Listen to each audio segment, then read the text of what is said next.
Today we are remembering a film icon. Sir Sean Connery passed away on Friday at the age of 90. Now, of course, Sean Connery is best known for being the first actor to play the super spy James Bond on the big screen. Here's a clip from his first film in the franchise, Dr. No, in 1962.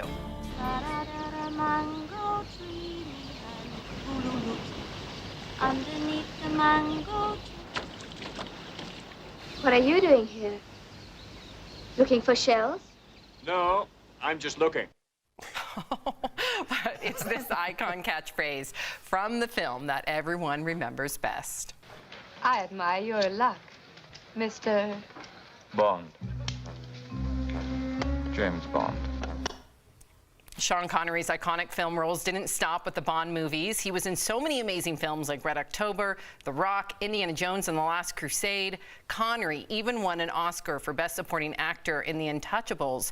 Tributes, of course, have been pouring in. Fellow Bond actor Daniel Craig said it is with such sadness that I heard of the passing of one of the true greats of cinema. Viola Davis tweeted, "Rest in peace to our James Bond icon," and Hugh Jackman commented, "I grew up idolizing Sean Connery, a legend on screen and off. Rest in peace." Wow.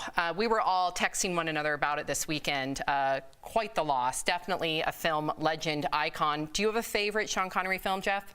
Well, I love those old movies. Like when he was, I mean, imagine being the guy that says, "I'm Bond, James Bond," for the first time. Oh, you dream about it. You for sure want to. Oh, yeah. Can we see it? What a cool moment. The acting back then, I think I could have even gotten to that film. No. It's his line. I'll come up with my own one day. But yeah, I mean, there's so many iconic movies. There's too many to mention. But The Rock sticks in my head because it's a little bit more present day. Right. And also Indiana Jones. I mean, come on.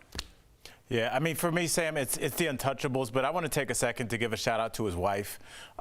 You know, Sean Connery suffered from dementia the last almost decade of his life. And I just want to let people that are out there watching that are caretakers for people with dementia, it's a loving job, but it's a thankless job. It's very difficult, especially when it's in the end stage. And I just want to let everybody out there know that's watching, like, we see you guys, because after the fame goes away, and the cameras and everything, and it's just you, that woman cared for him right up until his last day. So shout out to her as well. Amen. I'm glad you said that. You know, my grandmother, and I'm sure many of our viewers, and perhaps even you too, when you lose your grandparents, the odds, unfortunately, are if they live long enough that they are going to suffer some form of dementia. Right. And I remember starting to see dementia get worse and worse with my grandmother before she passed away. And it's for me, being removed from the situation and just hearing it over the phone crushed me. So I can't even imagine how it must be for their spouses or any caretaker that's living with them 24/7, because